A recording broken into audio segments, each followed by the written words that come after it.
Ainda numa pauta mais ou menos internacional, eu tenho me divertido horrores. Uma das grandes satisfações que eu tive nos últimos tempos foi conhecer o presidente Javier Milei, que é uma simpatia, é um gente boa. Eu o conheci e bati um longo papo com ele no CPEC agora de Washington no início do ano, onde ele encontrou, ele foi lá no CPEC falar, né, no palco principal, falou, a gente teve Milei, Eduardo Bolsonaro e Donald Trump logo em seguida. E a gente ficou ali nos bastidores, né? Eu estava ali com o Eduardo, ajudando a preparar o discurso dele. Estava ali nos bastidores, muito legal. Entrou o Vivek Ramaswamy, a gente conversou, o Sebastian Gorka. A gente ficou ali realmente atrás do palco, conversando com as pessoas que estavam entrando e esperando o Milei falar. E o Milei falou por bastante tempo no CPEC. Quando o Milei sai, ele dá um abraço efusivo no Eduardo Bolsonaro de quem realmente gosta do Eduardo Bolsonaro, né? E aí a gente teve a oportunidade de conversar por um tempo, etc. E depois foi a vez do Eduardo fazer o discurso dele e logo em seguida o Trump. E dá para dizer para vocês que é um carinho genuíno e que o Milei é um cara, assim, não é um cara normal, ele é um cara fora de série. Se você conversar com ele, você vê o nível de profundidade das ideias dele e o nível das convicções. Esse cara, a chance dele pedir desculpa pro Lula é nenhuma. Então, o que eu tenho me divertido? Com o que eu tenho me divertido nos últimos dias? Com isso aqui. Com o fato do Milei ter dito que não iria pro evento, pro encontro do Mercosul, onde vai estar o Lula, depois de, na semana passada, ele ter reiterado que o Lula era corrupto, algo que eu não podia dizer no ar na Jovem Pan, né? E o Milei, agora o presidente da Argentina, está dizendo, não sei o que o Alexandre de Moraes vai fazer contra o Milei, não sei se vai emitir uma ordem do TSE impedindo o Milei de falar alguma coisa, é claro que não. Mas o Milei reitera que o Lula é corrupto, diz que não tem tempo para ir no evento do Mercosul e anuncia que vai ao CPEC Brasil. E isso é absolutamente fantástico. Eu vou primeiro o lado ruim, e é um lado ruim para a gente que é brasileiro. Tem a ver com aquilo que eu tenho falado. O Brasil está se isolando completamente na comunidade internacional. O Brasil é uma ditadura do establishment de esquerda, e o establishment de esquerda, que, inclusive internacional, que deu suporte para que o Brasil se tornasse o que se tornou, que garantiu que o Xandão pudesse fazer o que fez, que endossou e deu os instrumentos para que o Lula, descondenado, voltasse ao poder, voltasse à cena do crime, como diz o Geraldo Alckmin.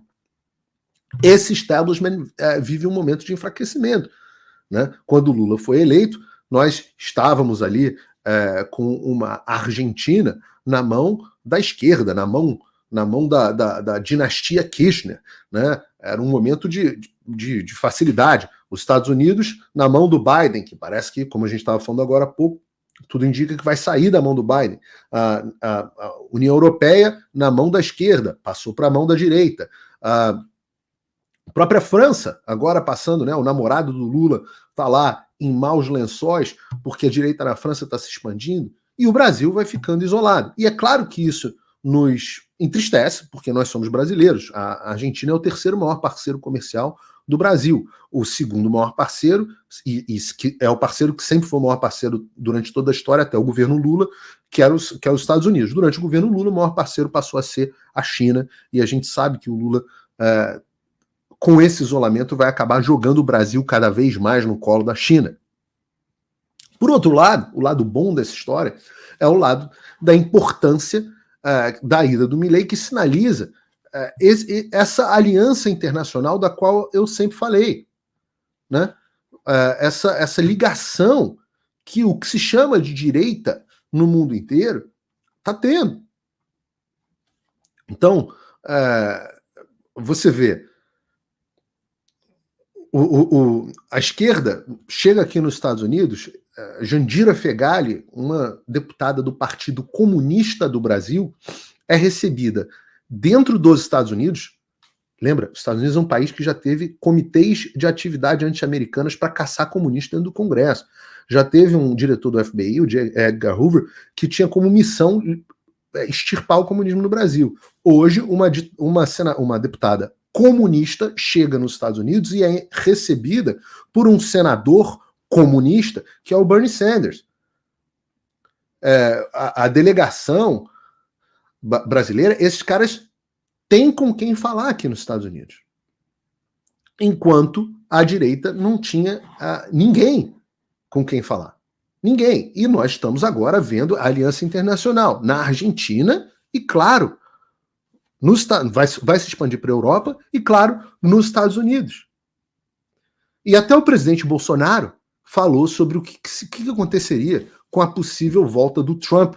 Falou, inclusive, sobre se o Brasil terá ou não sanções com a volta do Trump, que é a grande pergunta que nós nos fazemos nesse momento. Opa, desculpe interromper o seu vídeo, mas desde 2022 eu continuo com as contas bloqueadas e o passaporte cancelado pelo Xandão. Se você aprecia o meu trabalho e tudo que eu faço pela liberdade de expressão, tem um lugar onde você pode se tornar meu apoiador com uma pequena quantia por mês. Acesse www.paulofigueiredoshow.com e torne-se meu apoiador, e aí você vai receber conteúdos exclusivos e desconto nos meus cursos. Ou então você pode se tornar meu patrono Gold e passar a me pautar, tem reuniões comigo, você entra para o meu grupo de WhatsApp, que eu uso sempre. O link para tudo isso está aí na descrição. Tudo certo, espero que o senhor esteja bem e recuperado do hospital. Presidente Bolsonaro, o CEPAC é um evento que começou há 50 anos atrás, quando o Richard Nixon ele renunciou no Partido Republicano pelo problema lá nos Estados Unidos. Os comunistas americanos, através dos democratas, quiseram tomar o poder. Só para uma correção histórica aqui, o Richard Nixon renunciou, não é nem uma correção ao que ele falou, uma correção à narrativa da história.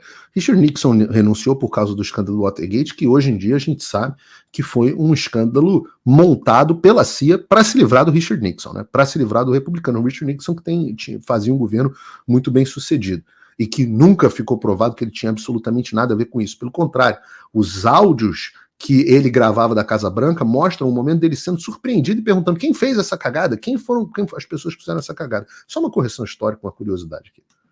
E aí começou o CEPAC. Aqui no Brasil, desde 2019, já temos esse evento no calendário. O senhor tem conversado com o presidente Trump, que provavelmente agora vai ganhar as eleições dos Estados Unidos. O presidente Trump ganhando, com o nosso presidente Lula aqui no governo, o Brasil vai sofrer sanções? Olha, quando você perde o poder, né, muita gente vai embora, te abandona. Eu mantenho um contato com o presidente Trump desde há muito tempo. E, enquanto eu presidente, ele também conversamos muito sobre os nossos países. Por exemplo, exploramos algumas coisas no Brasil, agregando valor para nós também. Conversávamos sobre o comércio norte-sul. Também dá grande preocupação que você vê num bloco, você vê lá junto China, Rússia, Irã, Venezuela e o Brasil, né? Já de praticamente mão dadas com esse bloco também. Então, essa preocupação sempre existiu nossa lá atrás, depois nós perdemos o poder. Mas essa preocupação continua. Eu tenho vontade de continuar servindo no meu país. Vocês sabem por que eu estou indo. Bacana, porque o Bolsonaro reafirma aí a vontade dele servir ao país, o que significa uma afirmação de que provavelmente quer ser candidato em 2024. Nenhum crime cometido, reuniu-se com embaixadores, tá? Pelo amor de Deus. Tá? A gente vê que é uma medida que a esquerda toma, né? Vem tomando, para evitar que nomes competitivos disputem eleições. Bem, o que eu espero do presidente dos Estados Unidos, uma vez ele chegando, que a política, o mundo vai mudar, né? E também, com toda certeza, Trump vai ter uma postura mais objetiva no tocante ao Brasil. Se ele sempre se preocupou lá atrás com o que era a Venezuela, obviamente ele não quer uma Venezuela ampliada, né, muito, com o Brasil nesse grupo, que eu também vejo com muita preocupação a presença do Brasil. Vamos fazer uma justiça aqui. Os binários aqui que pensam, só conseguem pensar no contra e a favor vão um momento do bug para vocês. E eu tenho que ser justo aqui. O presidente Bolsonaro, infelizmente, só acordou recentemente para essa importância dessa coordenação internacional. A esquerda é nota 10 nisso, eu volto a dizer. Mas dentro do bolsonarismo, chamando assim, dentro do governo Bolsonaro, embora não dentro do governo, mas obviamente ligado ao Bolsonaro, o único que sempre fez essa articulação internacional e é o responsável, inclusive, pela boa relação entre o Trump e o Bolsonaro, e o Jair Bolsonaro, é o Eduardo Bolsonaro. O Eduardo Bolsonaro sempre teve isso na cabeça.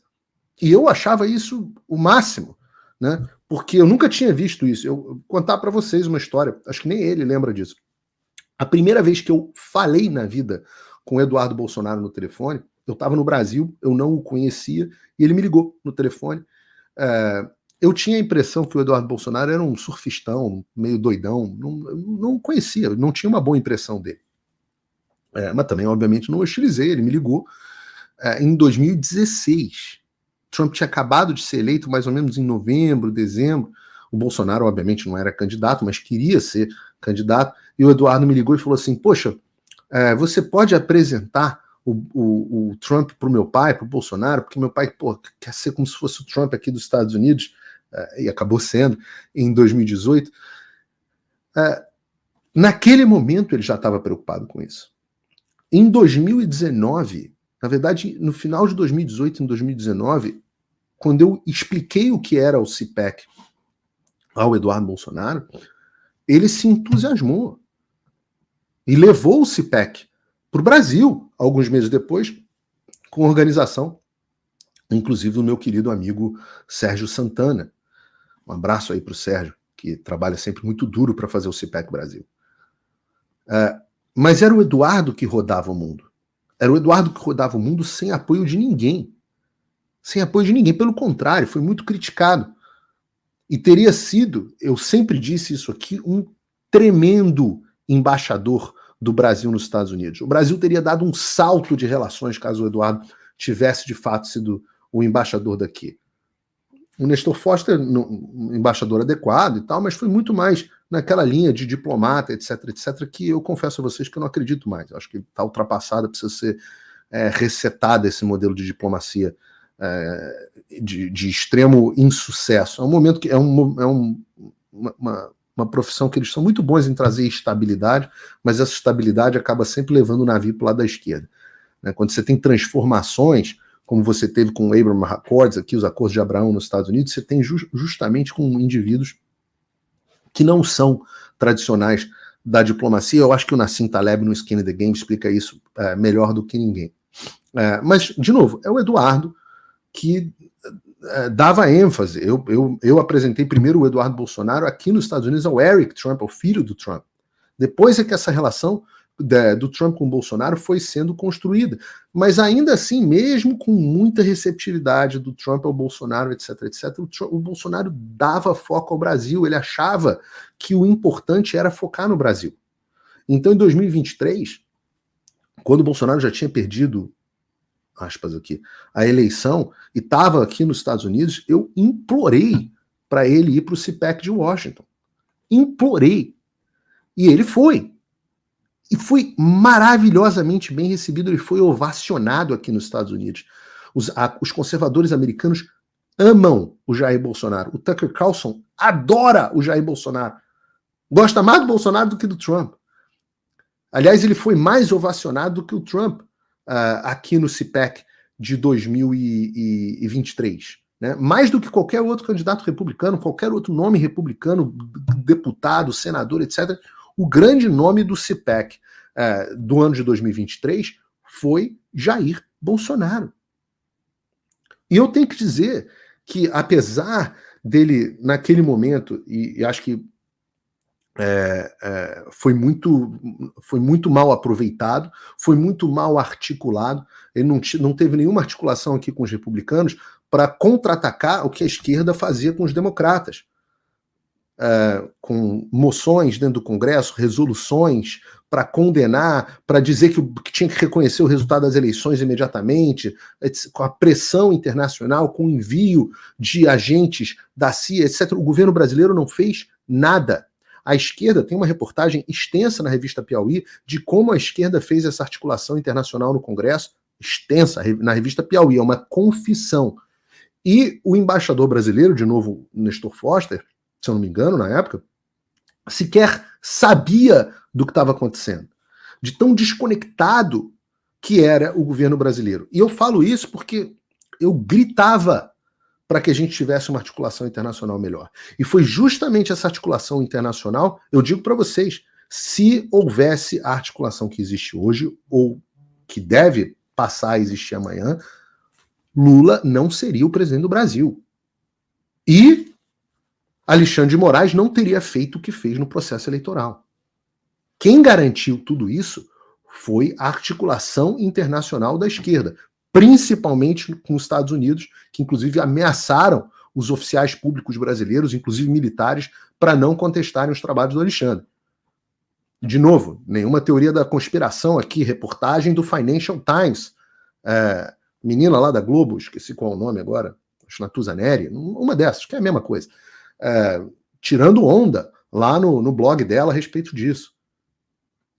Mas eu acho que a direita brasileira caiu na real. Eu acho que o próprio presidente Bolsonaro mudou a postura dele da água para o vinho. Mudou. E o que é fantástico. O que é fantástico porque eu tive o privilégio de conhecer bem as duas figuras e lidar com elas. Eu acho que eu talvez conheça o Trump um pouco melhor do que eu conheço o Bolsonaro. Tive muito mais vezes pessoalmente com o Donald Trump do que tive com o Jair Bolsonaro. Embora goste pessoalmente muito de ambos. O Trump é um cara muito autêntico. Se ele não gosta de você, é na lata. Se ele gosta de você, é na lata. Isso é muito parecido com o Bolsonaro. Isso é muito parecido. E eu já testemunhei tanto o Bolsonaro falando com o Trump, tanto o carinho do Trump vendo o Bolsonaro falar com ele, quanto o carinho do Trump ao falar do Bolsonaro quando não estava com ele. Ora, eu sempre conto aqui, não sei se já contei essa história, mas se não contei, acho que não seria nenhuma inconfidência contar. Nesse último CPEC, esse agora de 2024, eu estava ainda não nos bastidores lá com o Eduardo Bolsonaro, eu estava numa área, assim, uma área reservada, uma área VIP, digamos assim, e a gente estava discutindo os detalhes do discurso dele e tal. Só estávamos nós dois, toca o meu telefone, e quem é? É o Jason Miller, principal assessor do Donald Trump, a quem o Alexandre prendeu no Brasil ilegalmente, quando ele foi no CPEC do Brasil de 2021. Alguém que está muito por dentro da situação do Brasil. O Jason Miller me liga e fala assim, Paulo, onde é que você está? Aí eu falei assim, eu tô com o Eduardo Bolsonaro aqui no Silver Lounge, no Salão Silver. Estava vazio, não tinha ninguém. Lá fora tinha uma fila gigantesca de umas 50 pessoas para falar com o Trump, deputado, senador, nego militar fardado, general, todo mundo na fila para falar com o Trump, só para encontrar e cumprimentar. O Jason virou para mim e falou assim, olha, POTUS, que é o President of the United States, quer falar com vocês agora. Aí eu falei, sim, senhor, Eduardo, o Jason tá querendo que a gente encontre o Trump agora. A gente parou o que estava fazendo, o Jason veio buscar a gente no Silver Lounge, passou lá por trás, furou a fila inteira, entrou, e o Trump viu, falou comigo, olhou o Eduardo, segurou na mão dele e falou assim, eu quero saber como é que tá o seu pai. Eu só quero saber como é que tá o seu pai.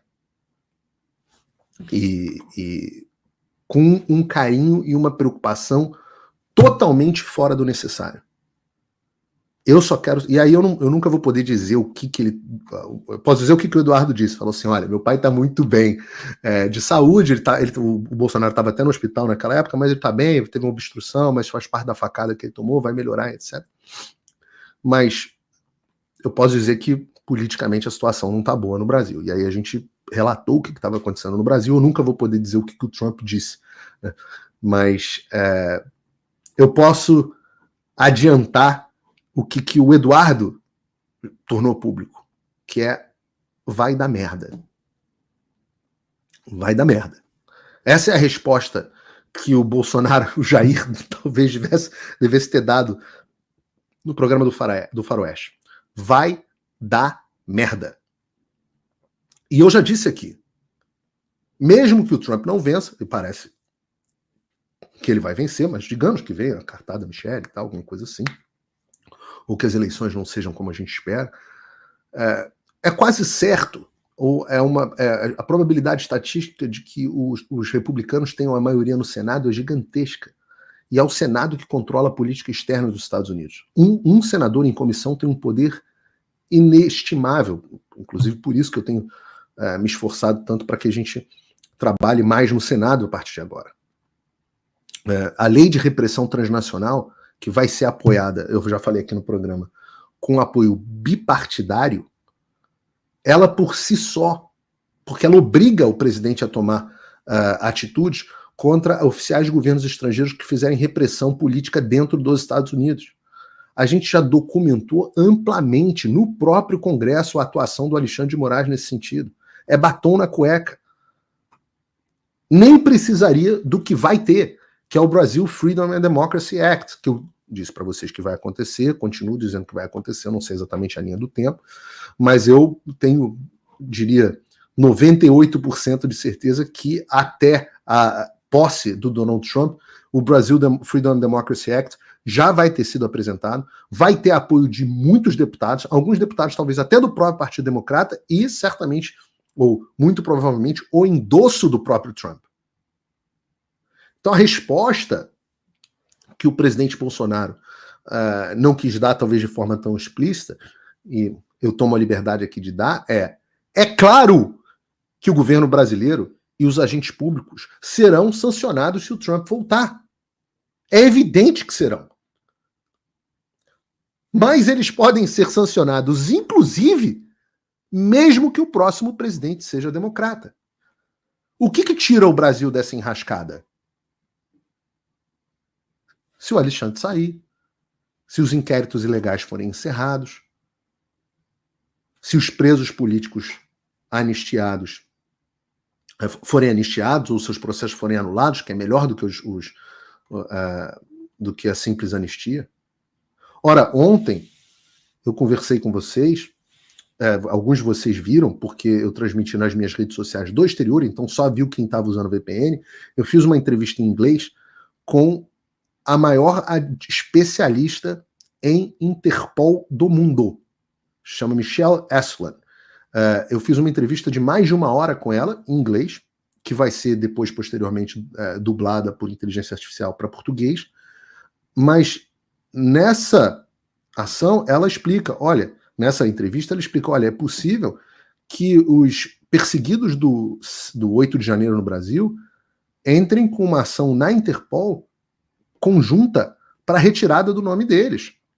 E o Brasil pode passar a ter o status que países como a Venezuela têm, onde quando chegam ordens para ser colocado na lista do alerta vermelho, os nomes passem a ser ignorados. É possível, inclusive, que eu faça um crowdfunding nessa direção para poder pagar essa advogada para esse apoio acontecer, para essa ação acontecer. Isso é uma coisa que a gente vai discutir nos próximos dias.